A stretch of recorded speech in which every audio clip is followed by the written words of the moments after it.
Yes. While ngihlala nomuntu omtshita. Okay. Yes.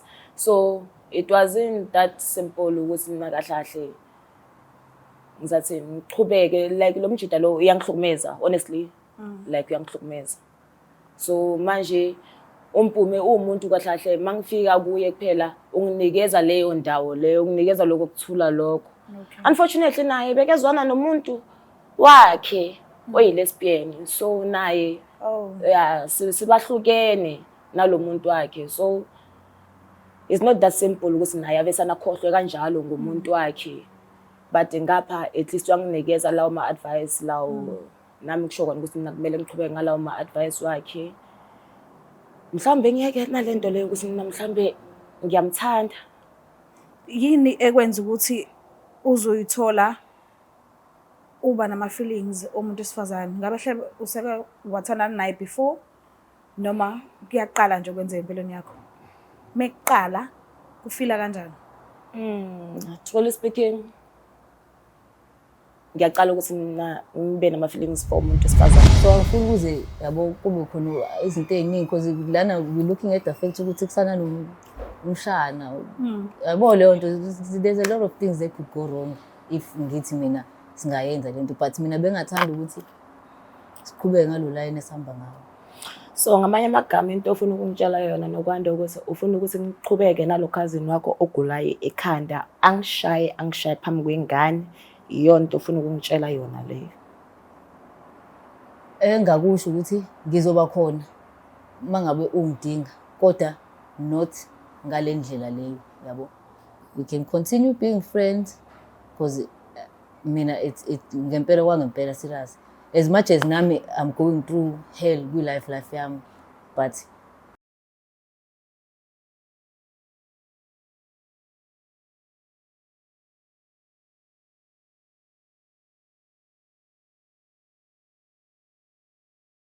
uthando leqiniso uthando lwamanga igama lami nguStufuza dla ngamandla ezulu namhlanje ngiyanibingelela nonke imphinde namkele futhi babukeli bayo iBlack Life TV kulona lolu hlelo ngiyafisa ukuthi nginikhumbuze ukuthi special sesiqalile lapha kuyimpande zama-Afrika siqale namhlanje njengoba kumhla ka-4 siyoze siphele ngomhla ka-15 yes and then mhla 15 kuseqale senye kodwa ngiyobuye futhi ngizonimemezela nginitshela kodwa kwamanje kusakhona ubaba ka-Enzo noma ka-Enzo inyembezi zomntwana kodwa konke lokho ungakuthola ulwazi lalo ku-062 219 7748 asike sizwe-ke udaba ukuthi uhamba kanjani namuhla sawubona kunjani sawubona sonjani ngiyaphila wena ngiyaphila nami ngicela ukwazi igama lakho nesibongo nalapho soka khona okay mina igama lami nguMalefa ngwakamloyi I'm from Free State ewadeni ezenzeleni okay yeah so ngize lana ngizokhuluma le story lesami sakho alright before sifike ku story ngiyafisa ukunderstanda ubuwena kangcono ngicela ungichazele nje ngesimo sakho impilo yakho ekhuleni kwakho abantu abakukhulisile bekawabazali bobawuthunga ukubambisana emshadweni noma mhlawumbe ukhuliswe umzali yedwa oyedwa o mhlawumbe bekugogo nomkhulu noma bekomalume auntie ngcwele bonke noba umzali egcine lodwa ngifisa ukwazi nje ukuthi impilo yakho beyikanjani okay ngaqala lana kahle mina ukukhula kwami ya ngeke ngize ngisho ukuthi nakwakulula okay ngakhuliswa abazali boyithu unfortunately ubaba passed away then after ngaba nomama umama uyena umuntu waphenduka umzali kithi waba umama phinde waba ubaba at the very same time wenza konke nginabo sisi amasemlingisi wami A5 amantombazana kuphela A5 so ngiye ngathi ukuphila nabo then after ngaqeda isikolo ngikhuliswa uyena umzali wami ya ngeke I can't say much but uye wasikhulisa ngendlela eright singaka namhlanje kungenxa yakhe okay mhlawumbe wena ngowesingaki kubantwana bakwenu kule 5 le ngisho ukuthi namhlanje ngwe3 yeah okay so ngicela ungiqale eqaleni ke ngento ekwenzile ukuthi uzugcine ufinyelela kule show ungenze ngiunderstand ukuthi iqale kuphi bekumuphi unyaka njengoba kuze kufinyelela manje and uzimisele ngani futhi ufisa ukusizakala ngani noma ucela ini. Ungiqale nje ekuqaleni nginaso isineke ngizokulalela. Ave nami nginaso isineke sokuxoxa-ke. Okay, ngingayicala lana mina kahle kahle. Ngathini? Ngumuntu ukuthi kahle kahle. Ngizokulinda kunayinkinga. Ungaphuza uthatha isikhathi sakho. Nenhliziyo encane. Awudinwa manje. Ngumuntu ukuthi phezu kwalabo sisi laba bami ngikhule nabo abayi-5. Nginabantu abadala. Okay. So ibona ekugcineni ngigcine sengisuka ekhaya le-Free State. Sengigcine sengizibona ngela eThekwini namhlanje. Angazi nokuthi ngifuna ngila eThekwini. Oh. So at the end of the day, here I am, ngiseThekwini. Nginengane, yentombazane ngiyithandayo kakhulu. Ngikhonzile futhi, ngayishiya ifunda grade 1, namhlanje ifunda grade 4. Ubaba wengane ngamshiya eGoli. Okay. So nje I can say I'm a single mother. Yeah. So ingane yami ngiyayithanda kakhulu. Ngafika la 2023. Ufika kwami lana 2023, it was August if I'm not mistaken. Okay. It was August. Ukufika kwami lana ngiyakhumbula bekuyi-16 ufika kwami la. Umjolo wami waqala ngeyi-19. Okay. Okay, fine. Ukujola kwami ngezwana nomuntu ukuthi wangaphandle. Oh. Okay, fine. Umjolo khona uhambanga kahle until ngize ngithole umZulu. Okay. Hayi lapho kulapho mangithola umZulu ngathola my friend. My friend wami uNompumelelo Khumalo. Nokwanda. Okay. Yeah. Kulapho ke mangithola lo muntu lo wami lo like izinto azikho kahle angeke ngize ngithi zikahle izinto phakathi kwethu. Okay. Yeah, ngiyazama since 2023 till now. Ngisazama but ayikho into ehamba kahle but angifuni ukuphuma kumjida umngane wami since angitshela ukuthi ngiphume kuyena. But akukho lula kangako. Uthanda umuntu ngithemba ukuthi nawe yazi njengomuntu osifazane ukuthi uthando lwenjani. Okay. So uyabona uNokwanda womunye umuntu ngathi ngizothini. Yeah, I did develop my feelings for yena. Oh, Yeah. intombazane. Uyintombazane. Okay. Yes. While ngihlala nomuntu omtshita. Okay. Yes. So it wasn't that simple ukuthi mina kahle ngizathi ngiqhubeke like lo mjida lo uyangihlukumeza honestly. Like uyangihlukumeza. So manje umpume umuntu kahle mangifika kuye kuphela unginikeza leyo ndawo leyo unginikeza lokho kuthula lokho. Unfortunately naye bekezwana nomuntu wakhe oyilesbian so naye sibahlukene nalomuntu wakhe. So it's not that simple ukuthi naye avesana khohlwe kanjalo ngomuntu wakhe. But ngapha at least wanginikeza lawo ma advice lawo nami kusho khona ukuthi mina kumele ngiqhubeke ngalawo ma advice wakhe. Mhlambe ngiyeke nalento leyo ukuthi mina mhlambe ngiyamthanda. Yini ekwenza ukuthi uzoyithola uba nama feelings omuntu esifazane? Ngabe hle useke wathandana naye before noma kuyaqala nje kwenzeka empilweni yakho? Mekuqala kufila kanjani? Truly speaking ngiyaqala ukuthi mina ngibe nama feelings for umuntu esifazane. Okay. Yeah, ngiyaqala ukuthi ngibe nama feelings for umuntu esifazane.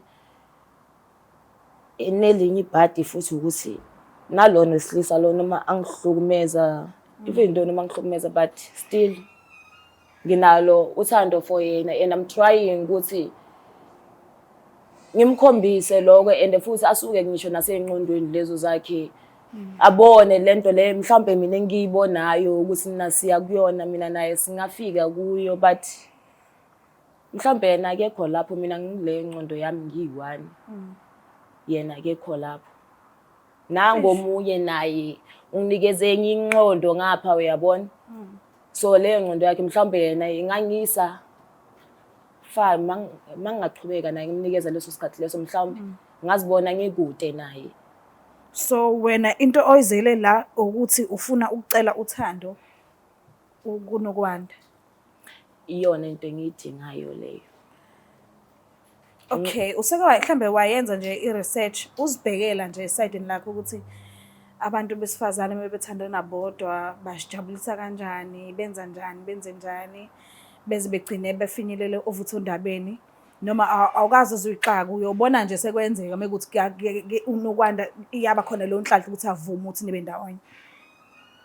And mekuthi uyenzile i-research mawuzibhekile ngokwakho uzokhona kodwa uzokwenela angeke usalokhu ubheke emuva lokhu ukhumbula umlisa noma cha. Okay, asike siqaleni ngalo mbuzo othi uyenzile na i-research yes or no? Emaqinisweni ukuthi ayikho i-research engiyenzile into engiyaziyo i1. Ngiyamthanda. Okay. And phezulu kokuthi ngiyamthanda. Uye wangenzela iqiniso empilweni yakhe like since ever ngaba nenkinga behlezi ekhona. Lo ngiphilisana naye akahlezi ekhona. Nginengane akahlezi ekhona for yona. Okay. Umuntu okukuthi kahle angithandani naye angiphili naye uhleze la eduzane nami uyena umuntu onginikeza ama advice sonke isikhathi uyena umuntu ohleze ela eduzane nami mangathi ngidinga ukuthi uyena umuntu ohleze ela by my side. So lo engimdingayo kakhulu hleze ebhekane namantombazane uyachita all the way yena nje uyachita into yaziyo nje umchito nje kuphela. Ish ngiyakunderstand but ngihamba ngilahleke because yabo if uphethwe ikhanda ngeke uphuze amaphilisi esisu nesibhlungu. Kufanele mawuphethwe ikhanda uphuze amaphilisi ekhanda khona uzoba right. So ngiyalana ke mina. Yes, awuyenzanga research, awazi ukuthi uzoqondana nani, but ulitholile uthando kuyena nokunakekeleka mawungekho right ugcine usuzizwe uso right eseduze kwakho. But umzimba unezidingo zakhona. Umzimba ngisho noma ungahlala usingle angeke umzimba utshele ukuthi mina ngisingle kuma relationships akuhambi kahle. Umzimba unandaba nokuthi wena uthandana nomuntu uwona ufuna ukusaviswa ngendlela yakhona. So yes, usafuna ukukhuluma. Sithando sami ngangithathe kabi. I feel safe with her. Okay. Like ngifeel safe manginaye. Long ngiphilisana naye ithi noma aqala noma kuthiwa ukuthi mhlawumbe umuntu uyakukhuza noma ukukhuluma nawe. So uyasaba kanti ngelinye akathethi lo muntu lokukhuluma nawe. Ngiyakunderstand but I feel like I don't understand mina ngithi kuwena umzimba uneyimfanelo unezidingo zawo. So right whenever unonokwanda but umzimba udinga ukuthi uservice ngendlela yawo. So if wena usewunonokwanda uzoba neshow engakanani ukuthi yes uphethe kahle uzizwa usafe mawunaye ujabulile nananana but what about umzimba wakho uzokwenela yini mangabe unaye engenawo yena umzimba owamuntu wesilisa lo wena ojwayele. Okay. Oh suyangizwa ke manje. Awuphuze lapha amanzi kancane khona. Ngicela ubambe la nathi. Angifuni ukuthi ngiphendule. Ngifuna yabo manje ngijabulele ukuthi siyangizwa ukuthi ngithini. Ngicela ungiphendule. Asithando sami Ngicela uthalela isiphuzo. But lelo ke ngathi mina naye sesike sanelisana ke ngaleyo ndlela leyo engeke uzuyazi ebhadi. Oh, okay. But lelo bekungamelanga ngizokusho lokho kodwa sengiyakutshela ke. Okay. Naye sengenele ke manje. Sengenele. So la kahle uzocela uthando kodwa unakho emqondweni ukuthi uzovuma vele. Nanoma ngabe kuthiwa akakhohlwa ngumuntu asanda kuhlukana naye. Hayi nginalelo themba lelo. Oh, okay. Nginalelo themba lelo cause naye hayi uHectic 99 naye kumjolo wakhe kuHectic 99 so nakimi kuHectic 99 so manje mina naye Okay. Sadinga kahle ukuthi sibe nje sithu uyabona sibonisane ngoba sinokubona okufanayo uyabona sugogo nomkhulu kahle mina naye. Ngiyabonga. Okay. Yeah, sugogo nomkhulu ngoba sinokuboniswa sithu so nje labantu laba phambi kwethu asibadingi kahle. Oh, Yes. bayithombe. Akusona iy'thombe. Usho kanjalo. Kulungile angimlando nokwanda. Sizama ukuthi masikhulumisana naye singamjahi but Yeah. ubana nesineke uyamazi ke. Angithi uyaba naye. Yeah. Uyamazi ukuthi utobozwa kuliphi ibhathini ukuze abe right. So ngicela ukumlanda sikhulumisane naye sibone usogcina kuphi. Okay, so. Ngiyacela ukuthi ungisondezele unokwanda.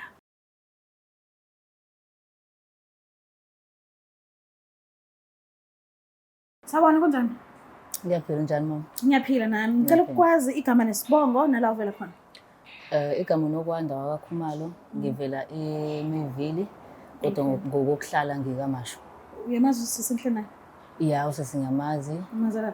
Ngimazi ngasekhaya usamke sihlala sijolene naye. Okay. Ubungani beni mhlambe bukangakanani? Ayibujule kakhulu, ubujule kakhulu Bujulile. ngoba sekunesikhathi sazana ayibujule kakhulu. Okay. Kunento afisa ukwazisa yona. Ngicela nguphi isikhathi sakho nje nesineke umlaleli. Yebo. Ungakhuluma naye. Nokwanda, kahle kahle isizathu sokuthi ngingeze ukuthi uze la. Isizathu sokuthi ngabe ngifuna ukukwazisa ukuthi uyazi nawe kahle kahle ngiphilisana kanjani nomuntu engiphila naye endlini ngisho. Isikhathi esiningi uyazi nawe ukuthi umjida ungiphatha kanjani. So into ebengifuna ukuthi uyazi since ever uhlezi wena unami ngaso sonke isikhathi. Uhlezi unginikeza ama-advice, mangikhala ngikhalela kuwena, mangifuna usizo kuphela uwena umuntu ohlezi ungisiza ngaso sonke isikhathi. Yeah.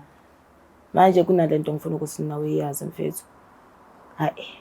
Sengathi sengaqala ukuthi mina ngidevelop ama-feelings for wena ke mina. Ngazi ukuthi wena lento le izokuphatha kanjani kodwa inje ngoba ikanjalo. Hayi kanjani manje uqala ukuyimention lento kumina?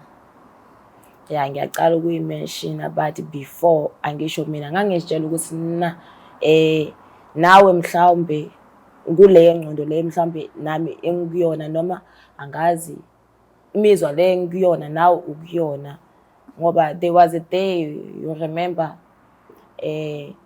ngicabane naye umjida. You were there with a friend. Oh, You did comfort me. Yes. And ngendlela enye engize ngazizwa mina. Wayizwa lento engiyishoya ngisho. Yeah. Engize ngazizwa mina ukuthi mina which means I do have ama feelings wamantombazana kahle kahle. So kahle kahle ngisibona isidingo sokuthi ngihlale nomjida ekubeni nginemizwa yamantombazana. Yeah, ngiyakuzwa because waze wakhipha ngomlomo futhi khumbula kahle. Kwawukuthi ke mina ngithatha ngokuthi siyiphuzele ngoba vele sasijabami siyabo. So mina ngifuna ukunderstand ukuthi even ngisho ikhathi kwenzeka yona lento sakhuluma ngayo lento ungitshela nawe ukuthi uzizwa kanjani. Understand ukuthi kuzokwenzeka kanjani because umuntu wakho uwukhazini wami yabo. Nayi life engidideke khona izokwenzeka kanjani lento without ukuthi sibe nenkinga kube khona abantu abahetheka because ekugcineni kosuku kuzohetheka i-relationship yami no cousin wami yabo lento. Sayikhuluma leyo nto kwawukuthi ngoba vele siphuzile nawe ngikuthathanga serious ukuthi uyangithanda kwayinto ephelele emoyeni. So angazi ukuthi how we gonna go about that ngoba phela nayo ninengane enizele nobabili mina ngizobe sengingena kuphi lapho. Okay fine ngiyayizwa lento esho. Because sakhuluma sasho ukuthi into engafanele iphinde yenzeke ebe yiphutha yabo. Khona no nami I was tempted, I am tempted kuwena because nami izinto zami ayihambi kahle kodwa it's not a question of ukuthi vele ngenza into nje esidlabalaleni kanje ezophinde futhi ingilimaze. Kodwa manje nawe uyazi nawe ukuthi nobhuti wakho ukuthi ngiphathe kanjani nje. Ngiyakwazi impela lokho. Ingakho kwaze kwathathwa isinqumo ekhaya sokuthi athunyelwe le emakhaya koGoli ukuze nina nobabili nizohlukaniswa. Uyamajina ke mangabe sebuya ke esethola ukuthi mina nawe sesiyaphusha kuzobe ngazuthi manje ekhaya shuthi wayevele ezohlukaniswa nawe. Yayizwa leyo nto. Angila engatholi khona. Because shuthi kuzolimala abantu abaningi mangabe ngizothi mina ngiyayivuma lento because nami bengakwenzi ngamabomu ukuthi ngikusupport ngihlale nawe mangabe ungidinga bengenza ngoba ngithi yabo untombi yamfethu cousin wami yabo bengazi nami ukuthi kuzoze kufike ekuthenini kube kanje but nami I do have ikhathi la ngizizwa khona ukuthi awu yazi ngazi ukuthi sengiyamthanda but I can't act on that because yabo angazi noma uyangithola yini. Hayi kusho kona ukuthi ngamanye amagama ke mina ngazi ukuthi bathini ngesizulu kile kaqaqamela haholo kile kamatha haholo. Akithi-ke to Manje uthini ngalokho enakwenza naba right ngakho noba u2 iya cause uyamuzwa ukuthi yena usahleli lapha. into enkinga ngaba right yabo because nami ngaleso sikhathi yenzeka lento I was the one going through izinto yabo with my previous partner mina engangidlule entweni yena she was okay yabo because I relationship yakhe from time to time yafluctuate no cousin wami yabo so nami lento sayenza sashibizile yabo ukuthi umuntu wakhe akekho vele nje ubesegula siphuma endaweni yotshwala siyahamba vele yabo mayifika endlini yakhe kumnyama ugesi akanawo mina ugesi ukhona endlini yami yabo woza samsendlini yabo sahamba sayendlini sawulala endlini okay kwenzeka ke lokho kwayenzeka kwaba once off nakhona futhi we did speak ukuthi it was a mistake, it was not supposed to happen yabo so angifuni ukuze yabo kube khona izinto eziningi because lana we looking at the fact ukuthi kusana umshana yabo leyo nto there's a lot of things that could go wrong if ngithi mina singayenza lento but mina bengathanda ukuthi siqhubeke ngalo line esihamba ngawo. So ngamanye amagama into ofuna ukungitshela yona nokwanda ukuthi ufuna ukuthi ngiqhubeke nalo cousin wakho ogulayo ekhanda angishaye phambi kwengane iyonto ofuna ukungitshela yona leyo. Engakusho ukuthi ngizoba khona mangabe ungidinga kodwa not ngale ndlela leyo yabo. We can continue being friends because mina it's ngempela kwangempela serious. As much as nami I'm going through hell with life yami but angidingi into ezophinde ingifakele esinye stress yabo iphinde ngingabi nokuthula enhlizweni yonke leyo nto yabo. So manje ngenye indlela nokwanda ufuna ukungitshela ukuthi mina ngistress empilweni yakho yonto ufuna ukuyisho leyo. Cha ngisho ukuthi ustress sengisho lo ukuthi mina angifuni ukuyithwesa umthwalo engingeke ngize ngikwazi ukubhekana nayo kuye kuthiwa vikela inhliziyo Nkosi yami so nami ngivikela inhliziyo yami. Manje awufuna ukungibona mina ngumthwalo mina uqala ukubona nini lokho? Angisho ukuthi umthwalo Molefi ngithi mina imina engifuna ukuyivikela from izinto eziningi if ngizothi we are going ahead nalokho okwenzeka nge-once off yabo izolimaza izinto eziningi. Angisho ukuthi umthwalo I enjoy ukuhlala nawe, I enjoy going ukuyoshibiza nawe, you're a fun person but asigcine lapho nje ngikuthanda khonzile. Manje ucabanga ukuthi umzala wakho uzothini mayibona le video le ezwana ichaza ukuthi kwenzakalani and angithi ilento engizama ukisho ukuthi kwemanje already being called here kule show le kwimanje mhlambe iyajeopardize nje ubudlelwano because egcineni yena ngiyeza athathe ngale ndlela ekwenzeka ngayo yabo uzofuna ukuba physical abuye ngisho nala ekhona angayibuka lento lena from Joburg la ekhona and uzobuya ze la uzolwa noba angeke azalwe nosisi uzolwa nami because vele usisi uyamhlukumeza vele so mina shuthi ngizohlupha into yabo asezenzele yena yabo that's what's painful ngizohlupha mina into azenzele yena ngoba phela uyam-understand mayimshayile uphinde abuyele khona noma ngisho noma enami ngimtshela ama-advice cha awuboni ukuthi umuntu mangabe ekushaya kanje usazophinda futhi akuphinde yabo still futhi mangabe ngiqeda ukukhuluma naye leyo nto mayefika umdidi ushona khona yabo lonto so egcineni nami fanele ngivikele eyami inhliziyo yayizwa lonto ngoba vele nami I've been going through izinto zona lezi because with my previous partner she cheated with the man yabo something that engathi mangingena kuyona naye ngamtshela ngathi ungalingi uzuze uyenze because once ngakubamba nendoda kuyaphela ngcono uma ngizokubamba nenye intombazane yabo. So angifuni ukuphinde ngithole omunye umuntu naye aphinde angidudethe yabo lonto. So hayi kabi friendship nje ba nje echitha kanje. Honestly angifuni ukukhuluma manga. Ya kona kubuhlungu ukuthi uthanda umuntu bese akhuluma lamagama awakhulumayo, but at the end of the day inhliziyo yakhe and futhi injabulo yakhe. Okay. So ukhetha eyakhe injabulo and which is right. Usayimisela ukuqhubeka nomngane ke. Yeah. and ngiyacela futhi ekuqhubekeni kwethu nobungane singaweqi ulayini yabo, singaweqi ulayini.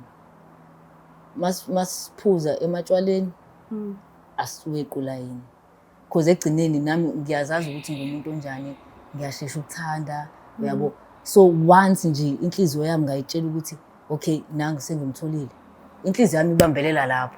Okay. Yayizwa leyo nto. So masihleli nje ndawonye strictly friends yabo. Okay, ngiyabonga kakhulu nje ngesikhathi sakho. Ngiyabonga ukuthi usihloniphe usilalele sifisa ukuthini kuwena. Buka lapha ekhaya niyazibonela nani ukuthi siphethe ngani. Ngiyacela ungakhohlwa ukuthi lapha kwimpande zama-Afrika siqalile isipecial namhlanje njengoba umhla ka-4 July siyoze siyophela ke ngomhla ka-15. Ukuphela kwaso kuzoqala esine, ngizobuya kodwa ngizomemezela okwamanje kusakhona ubaba ka-Enzo, uma ka-Enzo inyembezi zomntwana. Ungasithinta ke ku-062 219 7748. Ngiyacela ungakhohlwa ukuthi subscribe, like, share ngithanda kakhulu. Bye. Black Life Traditional Pharmacy izimpande zama-Afrika. Sikulethela konke ongakudinga. Sisebenzisa imvelo kokulapha, sididiyele izimpande, kwahlanganiswa ongoti abahamba phambili kwezokulapha ngesintu. Senzela wena. Sikhona isikhafula sokubuyisa isithandwa sakho, ukuthola umsebenzi, ubuyisa umuntu wakini owaduka. Sikhona neziwasho. Sikhona isiwasho sokugeza isichitho, ube nogazi, uthandeke ebantwini, ukususa amathunzi amnyama, nokuvula izinto zakho zikale phansi abantu bakuthande. Siyabasiza noma uma unenkinga umhlume, ama-ulcer, i-cancer, i-BP, ushukela, ama-fibros, uvule nesibeletho ukuzothola abantwana. Siyabasiza nosisi ukukhuphula isitofu sibeke ku-6, indoda ikuthande kakhulu izikuphi imali. Nobaba sebasiza ukuqinisa idonkipiri, umthetho uqine endlini. Wenza umuntu akathande wena wedwa, alangazelele wena wedwa futhi uphinde uvikele umkakho. Woza kithi epharmacy, eBlack Life Traditional Pharmacy. Black